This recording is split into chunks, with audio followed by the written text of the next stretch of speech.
Hello viewers, ఎలా ఉన్నారు అందరూ? I hope you all good. SSC GD notification కోసం వెయిట్ చేస్తున్న ప్రతి ఒక్కరికి ఇది ఒక గుడ్ న్యూస్. ఏంటంటే ఎస్ఎస్సి జీడీ నోటిఫికేషన్ రిలీజ్ చేశారు. దానికి సంబంధించిన డీటెయిల్స్ ఇప్పుడు మనం చూద్దాము.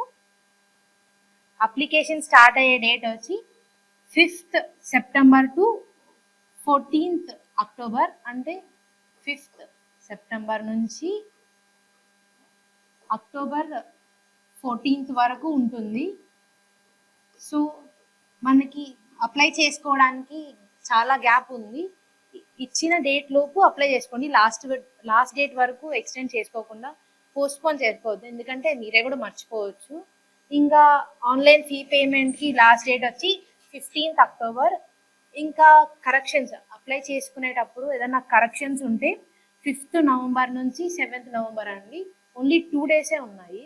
ఈ మధ్య నేను చాలా వింటున్నాను ఏంటంటే ఈ అప్లికేషన్ అప్లై చేసేటప్పుడు చాలా మంది క్యాస్ట్ ఆప్షన్లో కానీ ఇంకా డేట్ ఆఫ్ బర్త్లో కానీ రాంగ్గా చేస్తున్నారు. అంటే మీరు నెట్ సెంటర్ వెళ్ళి చేయించే వాళ్ళు కానీ మీరే చేసేవాళ్ళు కానీ పొరపాటున అలా ఉంటే ఇచ్చిన డేట్ లోపు రెక్టిఫై చేసుకోండి. బికాస్ ఒకసారి ఎగ్జామ్ క్వాలిఫై అయిపోయిన తర్వాత అవి చూసి రిజెక్ట్ అయితే మనకి అంతకు మించి సాడ్నెస్ ఇంకోటి ఉండదు. సో మీరు కానీ లేకపోతే నెట్ సెంటర్లో వాళ్ళు అప్లై చేసేటప్పుడు కానీ ఒక్కసారి మీ అప్లికేషన్ని సబ్మిట్ చేసే ముందుగా మొత్తం అప్లికేషన్ని రీచెక్ చేసుకొని రెక్టిఫై చేసుకోండి. ఇంకా నెక్స్ట్ వేకెన్సీస్. దిస్ టైం చాలా ఎక్కువ నోటిఫికేషన్స్ రిలీజ్ చేశారు.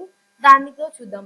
ఇప్పుడు మేల్ క్యాండిడేట్స్కి బిఎస్ఎఫ్లో 13,306, సిఐఎస్ఎఫ్లో 6,430 పోస్ట్ అండ్ సిఆర్పిఎఫ్లో 11,299, ఎస్ఎస్బిలో 819, ఐటీబీపీలో 2,564, ఏఆర్లో 11,148, ఎస్ఎస్ఎఫ్లో 35, ఎన్సిబిలో 11.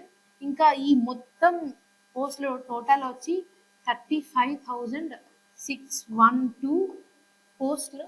ఇంకా ఫీమేల్ గురించి వస్తే బిఎస్ఎఫ్లో 15,654 ఉన్నాయి. ఐ మీన్ ఎస్సీ క్యాండిడేట్స్కి, అదే ఎస్సీ ఎస్టీ ఈ టోటల్ కేటగిరీస్. ఇంకా సిఐఎస్ఎఫ్లో 7,145, సిఆర్పిఎఫ్లో 11,541, ఇంకా ఎస్ఎస్బిలో 819, ఐటీపీఎఫ్లో 3,017 పోస్ట్, ఏఆర్లో 1,248, ఎస్ఎస్సిలో 35, ఎన్సిబిలో 22 ఉన్నాయి. మొత్తం కలిపి 39,481. మనకి ఇన్ని పోస్టులు ఎలిజిబుల్లో ఉన్నాయండి. ఐ మీన్ వేకెన్సీలో ఉన్నాయి. సో ఇన్ని పోస్టులు ఉన్నప్పుడు మనం వదులుకోవడం అనేది గుడ్ ఆప్షన్ కాదు. ఇంకా ఏజ్ లిమిట్కి వస్తే దీనికి అప్లై చేసుకునే వాళ్ళకి మినిమం 18 years ఉండాలి. మ్యాక్సిమం వచ్చి 23 years. And person should not be born before 2nd First 2002. ఇక్కడ 23 మ్యాక్సిమం ఏజ్ అని వరి అవ్వాల్సిన పని లేదు. మనకి ఏజ్ రిలాక్సేషన్ అనే ఆప్షన్ ఉంటుంది. దాని ప్రకారంగా అయితే ఎస్సీ ఎస్టీ క్యాండిడేట్స్కి 5 years వరకు ఏజ్ రిలాక్సేషన్ ఉంటుంది. ఓబీసీ క్యాండిడేట్స్కి 3 years వరకు ఉంటుంది. Ex service man 3 years. Children and dependence of victims వచ్చి 5 years. ఇంకా ఎడ్యుకేషన్ క్వాలిఫికేషన్ ఇది మస్ట్ అండ్ షుడ్. దీనికి ఎలిజిబుల్ లేకుండా అప్లై చేసుకునేదానికి మనకి ఆప్షన్ ఉండదు. సో ఎడ్యుకేషన్ క్వాలిఫికేషన్ వస్తే క్యాండిడేట్స్ అనేవాళ్ళు must and should passed matriculation and 10th class examination as university on are before the 1st January 2024. ఇక్కడ 10th పాస్ అయిన ప్రతి ఒక్కరు ఎగ్జామ్కి అప్లై చేసుకోవడానికి ఎలిజిబుల్లే. సో ఇది 10th నుంచే కాబట్టి సో ఈ ఇచ్చిన డేట్కి బిఫోర్ పాస్ అయి ఉండే వాళ్ళకి కూడా ఇది ఒక మంచి ఛాన్స్ విత్ ఇన్ షార్ట్ టైంలో ఈజీగా జాబ్లో జాయిన్ అవ్వడానికి. ఇంకా ఫర్దర్గా వస్తే అప్లికేషన్ ఫీజ్ వచ్చి ఓన్లీ జస్ట్ 100 rupees. 100 rupees అనేది ఎవరికైనా వర్తబుల్, అంటే ఎవరైనా అప్లై చేసుకోవచ్చు, 100 rupees కాబట్టి. ఇంకా ఎగ్జామ్షన్ వస్తే women candidates belonging to SC and ST, ex service man అనే వాళ్ళకి ఎగ్జామ్షన్ ఉంటుంది. అంటే ఫీమేల్ క్యాండిడేట్స్కి ఎస్సీ ఎస్టీ వాళ్ళకి ఇంకా ఎక్స్ సర్వీస్ మ్యాన్కి ఎగ్జామినేషన్ ఫీజు ఉండదు. సో వీళ్ళు అప్లై చేసుకోవడానికి ఇది ఇంకొక ఆపర్చునిటీ లాగా. ఇంకా ఎగ్జామినేషన్ ప్యాటర్న్కి వస్తే మనకి ఎగ్జామినేషన్ ఆన్లైన్ మోడ్లో ఉంటుంది. సో ఇక్కడ ఎగ్జామ్ ప్యాటర్న్ చూద్దాం. ఇందులో 4 పార్ట్స్ ఉంటాయండి. పార్ట్ ఏలో general intelligence and reasoning 20 questions ఉంటాయి 40 మార్క్స్కి. అంటే ఈచ్ క్వశ్చన్కి 2 మార్క్స్. ఇక్కడ part below general knowledge, general awareness, ఇక్కడ 20 క్వశ్చన్స్ ఉంటాయి 40 మార్క్స్కి. పార్ట్ సిలో ఎలిమెంటరీ మ్యాథమెటిక్స్ 20 క్వశ్చన్స్ ఉంటాయి 40 మార్క్స్కి. ఇంకా పార్ట్ డి ఇంగ్లీష్ 20 క్వశ్చన్స్ 40 మార్క్స్కి. మనకి వాళ్ళు ఇచ్చిన టైం వచ్చి 60 minutes. ఇది చాలా ఇంపార్టెంట్, ఎందుకంటే విత్ ఇన్ 1 hourలో మీరు 4 సెక్షన్స్ని కవర్ చేసి ఇచ్చిన 60 minutesలో మనం 4 సెక్షన్స్ని కవర్ చేసి నెగిటివ్ మార్క్స్ కూడా ఉన్నాయండి. నెగిటివ్ మార్క్స్ ఏంటంటే 0.25 నెగిటివ్ మార్క్స్ ఉన్నాయి. అంటే మీరు పెట్టే ఒక్కొక్క రాంగ్ ఆన్సర్కి 0.25 మార్క్స్ అనేది డిడక్ట్ అవుతుంది. సో ఎగ్జామ్ రాసేటప్పుడు మస్ట్ అండ్ షుడ్గా మీరు మైండ్లో నెగిటివ్ మార్క్స్ని పెట్టుకోండి. అలాగే మీకు ఇచ్చిన టైంలో ఈజీగా వచ్చే క్వశ్చన్స్ని ఫినిష్ చేసుకుంటూ, డిఫికల్ట్ ఉన్నది స్కిప్ చేసి మళ్ళీ వెళ్ళి రాసుకోవచ్చు. సో ఇచ్చిన టైంలో మనం మ్యాక్సిమం మార్క్స్ని కవర్ చేయడానికి చూసుకోండి. అలాగే దీనికి ఇంకా నెక్స్ట్ వస్తే ఫిజికల్ ఈవెంట్స్. ఎగ్జామ్ క్వాలిఫై అయిన తర్వాత ఫిజికల్ ఈవెంట్స్ ఉంటాయి.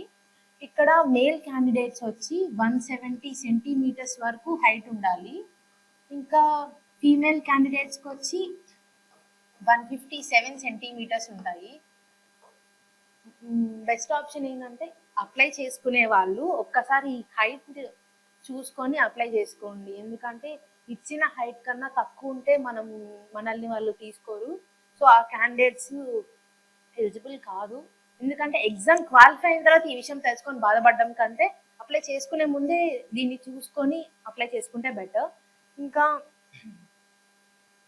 ఫిజికల్ ఈవెంట్స్ 5 kilometers 24 minutesలో, ఫీమేల్ క్యాండిడేట్స్ వచ్చి 1.6 kilometers 8.5 minutesలో, మేల్ క్యాండిడేట్స్ వచ్చి 1.6 kilometers 7 minutesలో, 800 meters 5 minutesలో కవర్ చేయాలి. ఇంకా దీని ఎగ్జామ్ తర్వాత ఫిజికల్ ఈవెంట్స్, వీటికి జీడీ నోటిఫికేషన్ సంబంధించిన డీటెయిల్స్ ఇవి. సో ప్రతి ఒక్కరూ ఇదొక మంచి ఛాన్స్గా ఫీల్ అయ్యి ఎగ్జామ్కి అప్లై చేసుకొని ఎగ్జామ్ రాసి క్వాలిఫై అవ్వడానికి ట్రై చేయండి. అండ్ అలాగే వ్యూస్, మా కోచింగ్ సెంటర్లో మేము ground practice, daily exam, coaching, మ్యాథ్స్ని విత్ ఇన్ షార్ట్ టైంలో ఎలా ఫినిష్ చేయాలన్న shortcuts experienced faculty deal చేస్తారు.